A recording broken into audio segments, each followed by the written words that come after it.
सद्बुद्धि, सन्मार्ग और कार्य का संकल्प देना, अडिग रहे विश्वास तुम पर, ऐसा अंतः कर देना, मेरे हृदय में आने में तुम्हें कोई संकोच न हो। हे गुरुदेव, मुझे नज़रों से दूर कभी न होने देना। हे गुरुदेव, मुझे नज़रों से दूर कभी न होने देना। नमस्कार, गायत्री चिंतन धारा के इस सतत प्रवाह में आप सभी का स्वागत है। मित्रों, आज की सबसे बड़ी समस्या यह है कि भविष्य को सुरक्षित कैसे बनाया जाए। आप कहेंगे कि अभी तो वर्तमान ही ठीक नहीं है, वर्तमान में ही उलझे हुए हैं, तो भविष्य की क्या बात करें। आज के ही हमको होश नहीं है कि क्या होगा। तो ये सुख और दुख जो हमको मिल रहे हैं और जो मिलने वाले हैं, उसका एक गणित है। अपने आप दुनिया में कुछ भी नहीं होता। अब आज हम दुखी हैं, परेशान हैं, क्योंकि दुनिया में जो बोलते हैं ना, पापाचार बढ़ गया है ना। अब आप इसको क्या बोलोगे कि भाई खाने पीने की चीज़ें हैं, दवाइयाँ हैं, कपड़े हैं, जूते चप्पल हैं और उपयोगी सामान हैं, जो भी हम रोज़ सामान उपयोग करते हैं वो है, आज की फसल है, जो भी बोलो, सब में ऐसी ही चीज़ें हैं, मिली हुई हैं जो जीवन को नुकसान देने वाली हैं। दाल में अमुक पाउडर लगा है, गेहूं में अमुक पाउडर लगा है, ये गेहूं में खाद वाला गेहूं है, ये दालें खाद वाली है, ये दूध में ये मिला हुआ है, वो दुनिया भर की बातें हैं। और चिकित्सा भी हमारी जो भी है, आप देखिए ना, चिकित्सा, लोग कहते हैं एलोपैथी में कुछ नहीं होता, एलोपैथिक में कुछ नहीं होता, लेकिन सब उसी को तो करते हैं आखिर अल्टीमेटली। मालूम है दवाइयाँ हैं, उनके साइड इफ़ेक्ट होंगे, ये होंगे, वो होंगे, सब होंगे, लेकिन फिर भी जानबूझकर हम उसी काम को करते हैं। और सबका तर्क यही होता है, क्या करें भाई, करना पड़ेगा, संसार में रहना है, ऐसा करना पड़ेगा, वैसा करना पड़ेगा। ये वास्तव गुरुदेव के शब्दों में अगर कहें तो ये अज्ञान और अविद्या का संघर्ष है। अज्ञान और अविद्या का संघर्ष है। अविद्या, हमको कहा जाता है ना भाई, आप विद्यारंभ संस्कार करिए, क्योंकि जीवन के लिए जो जरूरी है वो विद्या है। जो संसार में रहने के लिए एकेडमिक एजुकेशन, जो भी हम हिस्ट्री ज्योग्राफी पढ़ रहे हैं, बीए, एमएससी, बीए, एमबीबीए, डॉक्टरी, इंजीनियरिंग कर रहे हैं, ये भौतिक जीवन के लिए है। लेकिन भौतिक जीवन सूक्ष्म जगत से चलता है और सूक्ष्म भावों से चलता है, भावनाओं से चलता है ना। आप सोच के देखो, बहुत से लोग होते हैं उनको इंजेक्शन लगाने में डर लगता है, इंजेक्शन लगाने में डर लगता है, लेकिन फिर भी इंजेक्शन लगाते हैं। क्यों लगाते हैं? क्योंकि भाई सब लोग कहते हैं इंजेक्शन लगाएंगे तो तबीयत ठीक हो जाएगी, तो इंजेक्शन लगाना है। ऑपरेशन होता है, सबको ऑपरेशन, किसी का भी ऑपरेशन हो, ऑपरेशन बोलने से उसको भीतर डर ही लगेगा, क्योंकि शरीर काटने वाले हैं ना। अब पेट का ऑपरेशन होगा, वो पेट का ऑपरेशन, बाप रे, पता नहीं क्या होगा, है ना। लेकिन फिर भी वो ऑपरेशन करता है, करवाता है। क्यों करवाता है? क्योंकि उसको मालूम है कि मेरे को ठीक होना है तो मेरे को ये ऑपरेशन कराना पड़ेगा। ये व्यक्ति एक्चुअल में ये होता है कि नहीं होता है? भय अपनी जगह है, समझदारी अपनी जगह है। भय आपको डर लगाता है, ऐसा ऐसा हो रहा है, ऐसा नहीं, ऐसा होना चाहिए। अभी अधिकांश आदमी जो है वो भावनाओं के आधार पर चलते हैं, उसी के आधार, वो जो अज्ञान वाली बात है ना, अविद्या वाली बात है, वो अविद्या वाली बात है, वो आपसे गलत काम करवाती जाएगी। नहीं जी, आजकल तो यही बात होता है, सब लोग इसी को यूज़ करते हैं, ये तो ये संसार से आप अलग नहीं चल सकते, और ऐसा खाना पीना ये मॉडर्न है, और ऐसे कपड़े मॉडर्न है, और ऐसी गाड़ियाँ, और जो भी है ये मॉडर्न है, ये कर रहे हैं करके हम कर रहे हैं। जबकि हमको सबको मालूम है कि शरीर को पैदल चलाना, शरीर के व्यायाम करना, सारे काम हाथ से करना, ये बहुत ज़रूरी है। उकड़ू बैठना हाथ से ज़रूरी है, उकड़ू बैठना, मलासन जिसको बोलते हैं। अब लोग उकड़ू बैठते ही नहीं। क्यों? डाइनिंग टेबल पे खाना खाना है, उसमें ये करना, उकड़े, तो फिर धीरे धीरे घुटने भी जाम हो जाते हैं, कमर भी जाम हो जाती, प्रॉब्लम हो जाती। अच्छा, ऐसा होता है क्या? हमको तो नहीं मालूम। तो बहुत सी बातें हम ऐसी करते हैं जो हमको नहीं मालूम और हम जानबूझकर करते हैं। नहीं मालूम और जानबूझकर करते हैं, क्योंकि अविद्या हमको सिखाई गई है, हम उस माहौल में रह रहे हैं। और ये कलयुग का माहौल ही सारा उल्टा है ना, सारा माहौल उल्टा है। क्योंकि सैकड़ों वर्षों से हमको वो पढ़ाया जा रहा है जो हम, जिसका हमारे जीवन में कोई महत्व नहीं है। नौकरी पाने के लिए पढ़ाया गया है, अब उसको क्या करोगे? अब नामीबिया में क्या हो गया, तुम हिंदुस्तान में रह रहे हो परिवार चला रहे हो, नामीबिया में कुछ हुआ होगा भाई, तुम अपनी गृहस्थी तो देखो पहले, है नहीं। हमारे गीत प्रचलित है और सब लोग इसको कहते भी हैं, ये उपनिषद का वाक्य है ना, सत्यम शिवम सुंदरम, है ना। उसको हिंदी में गाना भी बना है, ईश्वर सत्य है, सत्य ही शिव है, शिव ही सुंदर है ना।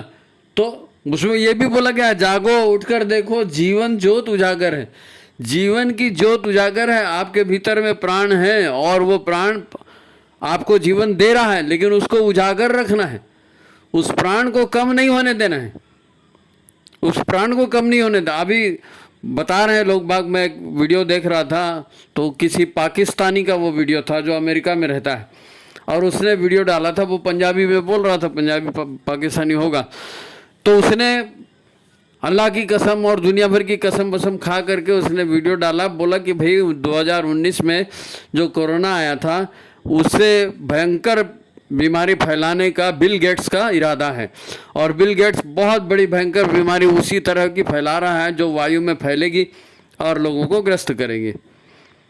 अब बहुत से लोग ऐसी बातें बोलते हैं और कोई दिक्कत वाली बात नहीं है कि ये तो सिद्ध हो चुका है कि कोरोना कोई नेचुरल बीमारी नहीं थी, आर्टिफिशियल फैलाई गई थी दवा कंपनियों के द्वारा। अब दवाई बेचने में बहुत फ़ायदा है ना, तो उस टाइम की बातें दुनिया में हो रही हैं भाई। देवासुर संग्राम चल रहा है, जनसंख्या बढ़ रही है, तो देव बढ़े कि नहीं बढ़े, असुर तो बहुत बढ़ गए, क्योंकि कलयुग का समय है, मशीन का युग है, असुर बढ़ गए, उसमें असुर बढ़ गए और वो अपनी आसुरी वृत्ति दिखा रहे हैं। भैया आप जितनी भी आज की बीमारियां हैं, थायराइड ले लो, बीपी ले लो, शुगर ले लो, आर्थराइटिस ले लो, जो भी ले लो, इसकी कोई भी बीमारी है ये एलोपैथिक दवाई से ठीक तो नहीं होती। आपको आराम मिलता है, शुगर बढ़ गई आपने गोली ले ली, शुगर कम हो जाएगी, है नहीं। आपका बीपी बढ़ गया, आपने गोली ले ली, कम हो जाएगी। लेकिन बीपी पैदा होने का, शुगर बढ़ने का मूल कारण जो है वो तो आपको पता है, न बताया जाता है न उसका इलाज किया जाता है, क्योंकि आप ठीक हो जाओगे तो बीमार कौन होगा, बीमार नहीं होगा तो फिर ये दवाइयाँ कैसे आएंगी, दवाइयाँ कैसे बिकेंगी।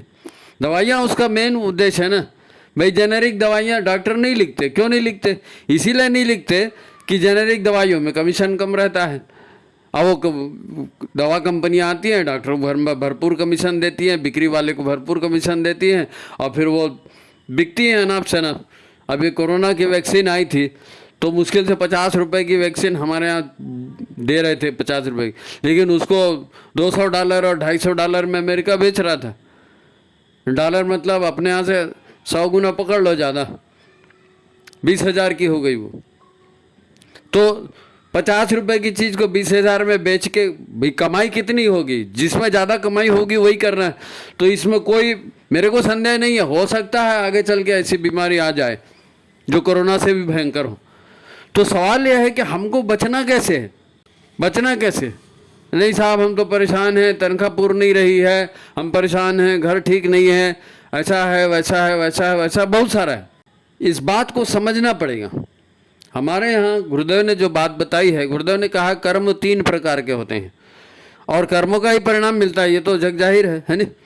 क्रियमाण कर्म, संचित कर्म और प्रारब्ध। हर व्यक्ति इन कर्मों को अपने साथ लेकर चलता है। हर व्यक्ति जिसने भी मानव शरीर में जन्म लिया है, हर व्यक्ति इन कर्मों को साथ में लेकर चलता है। क्रियमाण कर्म वो है जो हम रेगुलर कर रहे हैं और उनका रेगुलर परिणाम हमको मिल रहा है। संचित वो कर्म है जो संचित हैं पहले से, हमको मालूम नहीं, लेकिन वो संचित कर्म हमारी मति को वैसे बदल देते हैं, हमारे विचार को वैसा बदल देते हैं कि हम झक मारी वही काम करते हैं जिससे हमें दुख और तकलीफ हो। वो दुख और तकलीफ हम खुद लाते हैं और हम खुद उसका अनुभव करते हैं, हम खुद उसका अनुभव करते हैं। जब हम उसका अनुभव नहीं करते तो हमको खुशी होती है। मैंने आपको बताया ना, ऑपरेशन भी होना है, व्यक्ति अगर ये मान के चलता है कि भाई मेरा ऑपरेशन के बाद शरीर ठीक हो जाएगा, तो ऑपरेशन से वो डरता नहीं, कराता है। हमारे भीतर के जो कषाय कल्मश हैं, हमारे भीतर के जो है ना आंतरिक शरीर, जो हमारा सूक्ष्म शरीर है, इसके भीतर में जो भी कुरीतियाँ हैं, जो भी कषाय कल्मश हैं, जो भी विकृत ऊर्जाएँ हैं, ये विकृत ऊर्जाएँ चूँकि हमारे भीतर में है, ये हमारे मन को वैसा बना देती है और हमारा मन उसी को सही मानने लगता है और वही काम करने लगता है। अब जो चोर है तो चोरी कर रहा है तो उसको उसके अंदर से आवाज़ आएगी, अरे क्या होता है रिश्वत ले लिए तो। आजकल तो सब लोग लेते हैं भैया, थोड़ा बहुत तो सभी को लेना पड़ता है। दारू पीने वाला भी वही तर्क लगाता है कि अरे आजकल तो सब लोग पीते हैं, थोड़ा बहुत पी ले तो क्या दिक्कत है। भीतर से आवाज़ आती है, भीतर से। भीतर हमको बनाता है और भीतर ही हमको बिगाड़ता है। संस्कार बोलो आप उसको, स्वभाव बोलो, आदतें बोलो, जीवनचर्या की जो संचित भाग। सूक्ष्म शरीर के कुसंस्कारों से, अज्ञान से, है ना, निराशा और नाउम्मीदें वहीं से पैदा होती है। संसार के सारे लोग इस अज्ञान की वजह से पीड़ित हैं। इसलिए तो गुरु को ज्ञान देने वाला बोला जाता है ना, अज्ञानतिमिरान्धस्य ज्ञानांजन शलाकया। क्योंकि अज्ञान मन में निराशा लाएगा, नाउम्मीदी लाएगा, गलत विचार लाएगा, गलत संगत के लोगों से आपको जोड़ेगा और आपको वैसी परिणाम फिर मिलेंगे। भाई सूक्ष्म में सारी बातें होती हैं, सारी ऊर्जा सूक्ष्म में है, वही फिर मन में आ रही है, मन से फिर शरीर में आ रही है, तो शरीर रोगी हो रहा है, कष्ट पा रहा है, दुख हो रहा है। और उसका अनुभव कौन कर रहा है? उसको अनुभव मन कर रहा है, उसका अनुभव मन कर रहा है।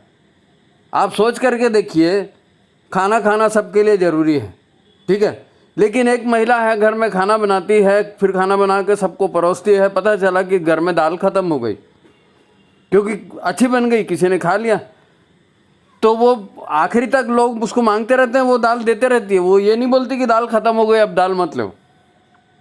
वो बचा खुचा जो भी रहता है, चावल से सब्जी खा लेगी, कुछ और डाल के खा लेगी, या रोटी अचार खा लेगी, कैसे भी कर लेगी, क्योंकि उसको लोगों को खिलाने में खुशी महसूस होती है। लोगों को लगता है कि हमको नहीं मिला, वो दुखी भी हो सकते हैं, लेकिन ये मन है, ये मन आपको सुखी करता है, ये मन ही आपको दुखी करता है। और मन जो है ये बन कहाँ से रहा है? आपके संचित कर्मों से। संचित कर्मों से वो आपको सुख और दुख का कारण पैदा करता है। एक मज़ेदार किस्सा है। भगवान कृष्ण ने 14 वर्ष की उम्र में कंस का वध किया। बलराम श्री कृष्ण गए थे और वहाँ पर द्वंद्व हुआ और कंस उसमें मारा गया, आपको कथा मालूम है। तो जब कंस मारा गया उसके बाद में भगवान कृष्ण जो हैं जेल गए, कारागार में, जहाँ उनके माता पिता वसुदेव और देवकी को रखा गया था। तो वसुदेव देवकी कृष्ण को देख करके बहुत प्रसन्न हुए, उनके आंखों से खुशी के आंसू निकलने लगे, उन्होंने खूब गले लगाया, सब जितनी भावना थी पूरी निकाली। उसके थोड़ी देर बाद जब भाव निकल गए, होश की स्थिति आई, तो देवकी ने उनसे पूछा, कृष्ण तुमने 14 वर्ष लगा दिए मेरे पास आने में, मैं तुम्हारी माँ हूँ और तुम भगवान हो, तुम भगवान हो, तुमको मालूम है तुम पहले भी मुझको छुड़ा सकते थे, ये 14 वर्ष का इंतजार क्यों करवाया? तो कृष्ण मुस्कुरा दिए, उन्होंने कहा जानना चाहती हो तो सुन लो। इसके पहले जन्म में मैं राम था और तुम कैकेयी थी, मेरी माँ थी उस समय भी, कैकेयी थी। तुमने मेरे लिए 14 वर्ष का वनवास मांगा था, 14 वर्ष का वनवास मांगा था, और वो वनवास राम के बिना तुमको काटना था। राम तुमको बहुत प्रिय थे और राम के बिना तुमको वो काटना था, लेकिन वो कर्म तो हो गया। त्रेता युग की बात थी राम का जन्म, और वो द्वापर था, वो द्वापर था, द्वापर भी समाप्त होने को था। तो युगों तक वो कर्म संचित होते हैं और कहीं ना कहीं परिणाम देते हैं। अब उन्होंने उसके आगे भी उनको बताया कि जब राम के रूप में मैं वनवास जा रहा था तो मेरी जन्मदात्री, मेरी माँ कौशल्या, उसने मुझसे पूछा था कि भाई संसार में लोगों को कर्मों का फल मिलता है, मुझको किस बात का फल मिल रहा है, मैं क्यों दुखी हो रही हूँ, मेरे लिए ऐसा क्यों असर आया कि मेरे को अपने बच्चे से अलग रहना पड़ेगा? तो उन्होंने कहा कि ये कर्म की गति है, तुम चिंता मत करो, 14 वर्ष तक तुमको अपने बच्चे का पूरा पूरा प्यार मिलेगा। तो वो जो कौशल्या थी वो यशोदा बनकर आई, और वो जो कैकेयी थी वो देवकी बनकर आई। दोनों माँ थी, दोनों के संचित कर्म एक युग तक सुरक्षित रहे, और स्वयं भगवान अवतार लिए तो उनको वो चीज़ भुगतनी पड़ी, देखनी पड़ी, उनकी माताओं को भुगतनी और देखनी पड़ी। भगवान शिव का उदाहरण बहुत अच्छा इसके साथ एक और भी आता है। भगवान शिव ने ये बात कही है कि यदि आपको दुख मिल रहा है, जो कि आज प्राय सभी व्यक्ति दुखी हैं, है नहीं, तो भगवान शिव ने कहा यदि आपको दुख मिल रहा है तो ये दुख हमेशा बुरा नहीं होता। दुख इसलिए आता है कि आप अपने विचार और अपने कर्मों को ठीक कर लें। ये भगवान का एक सिस्टम है काम करने का। आपको थोड़ा सा, क्योंकि खुशियों में, सुख के समय तो ईश्वर को कोई याद नहीं करेगा, ईश्वर के नियमों को कोई याद नहीं करेगा, सत्य असत्य उसको याद नहीं करेगा, वो खुशी में डांस करेगा, दारू पिएगा, जो भी करेगा। खुशी में तो बेहोश होता है आदमी, दुख में चोट पड़ती है तब होश में आता है ना। कबीरदास जी ने कहा जो सुख में सुमिरन करे तो दुख काहे होए। तो जब सुखी का समय होता है उस समय हम बेहोशी में उल्टे सीधे काम करते हैं और फिर दुख होता है। तो हमेशा अगर दुख हो रहा है तो आपके बुराई के लिए नहीं है, आपके अच्छाई के लिए है, ताकि आप उस सही रास्ते पर आ सको, अपने विचारों को, अपने मन को, अपने कर्मों को सही बना सको। और खुशी भी हो रही है तो हमेशा अच्छी बात के लिए खुशी नहीं है।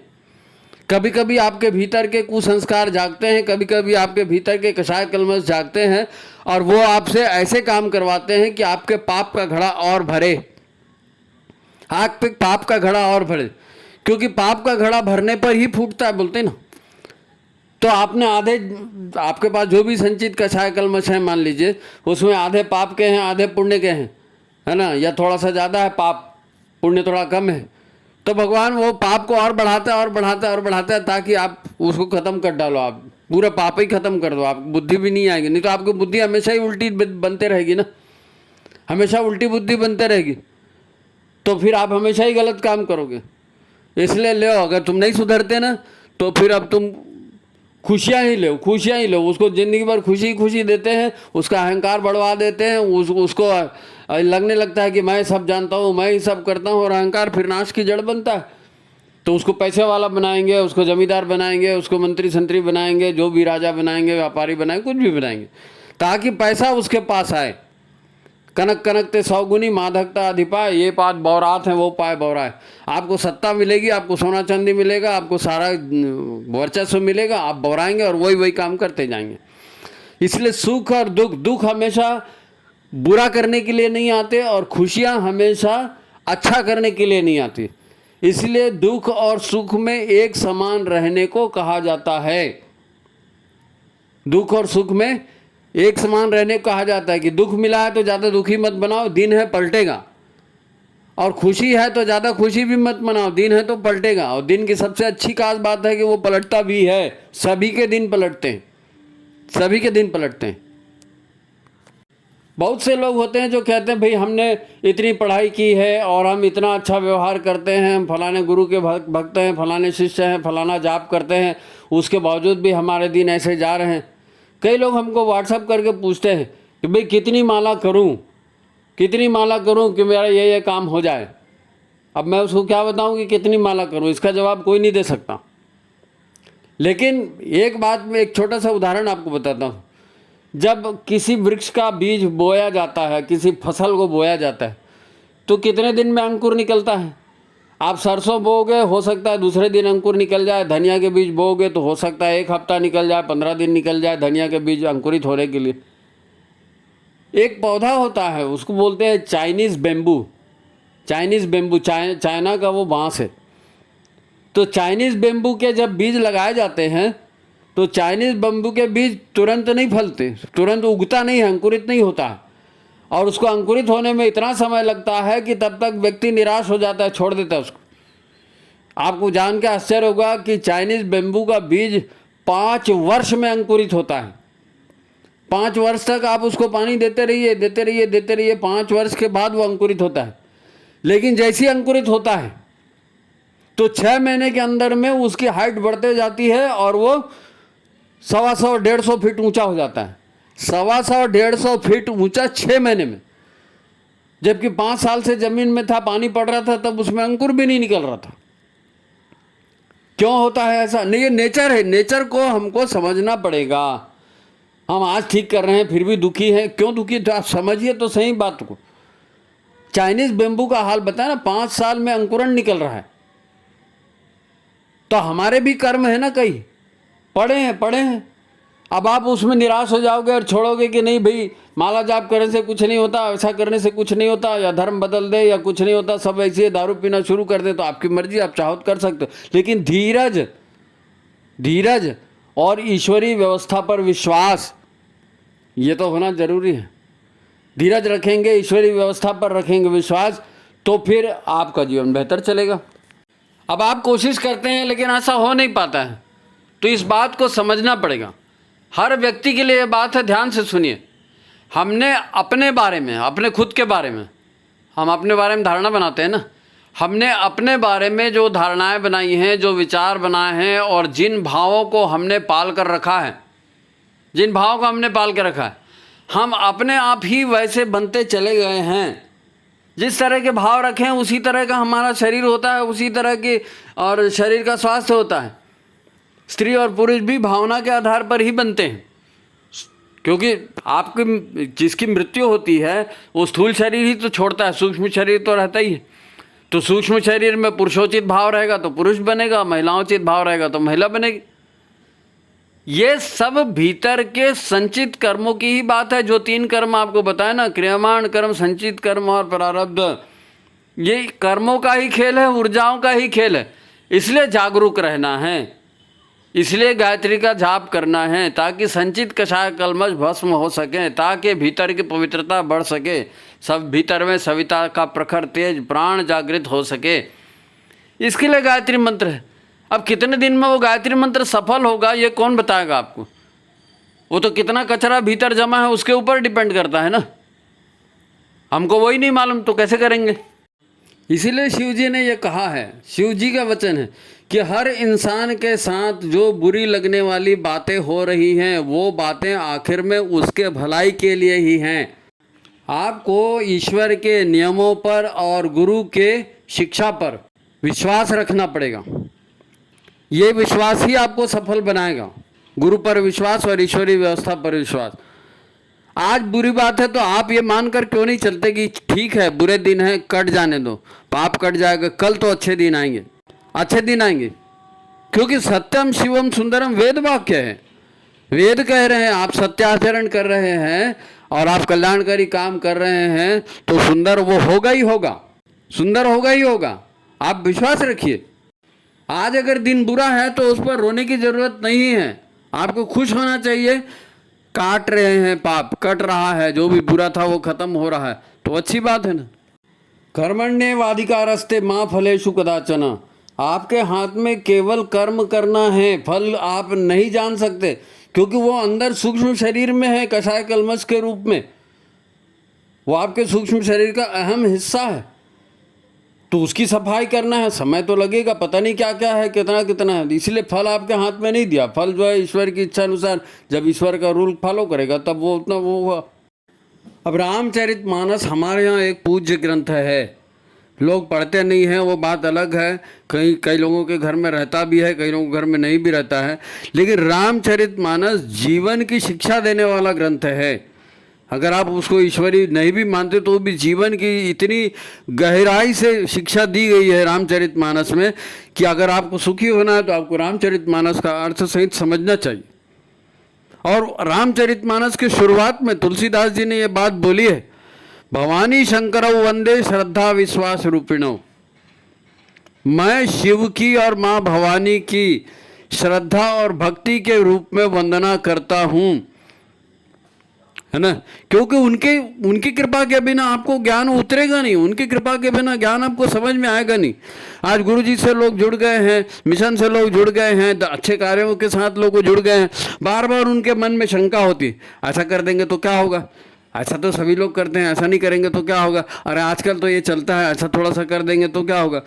तो उनके भीतर में अच्छाई है कुछ। पिछले गुरुदेव ने कहा ना कि आपको हमने ढूंढ ढूंढ के निकाला है, कहाँ से कीचड़ खंदक में तुम पड़े थे, लेकिन तुम्हारे पिछले जन्मों की साधना थी, इसलिए हमने तुमको ढूंढ के निकाला है।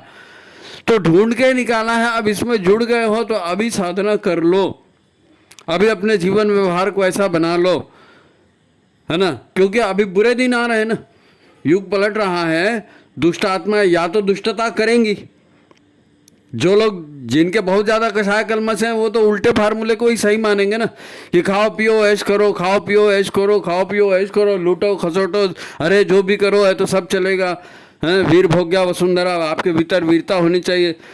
तो आपके भीतर में वो पापाचार बढ़ेगा, उस तरह का पापाचार आप करते जाएंगे तो फिर राक्षस बन के और किसी पशु योनि में और किसी सांप बिच्छू के योनि में आपको जाना है। ये तो ईश्वरी कानून है, नियम बंधा हुआ है।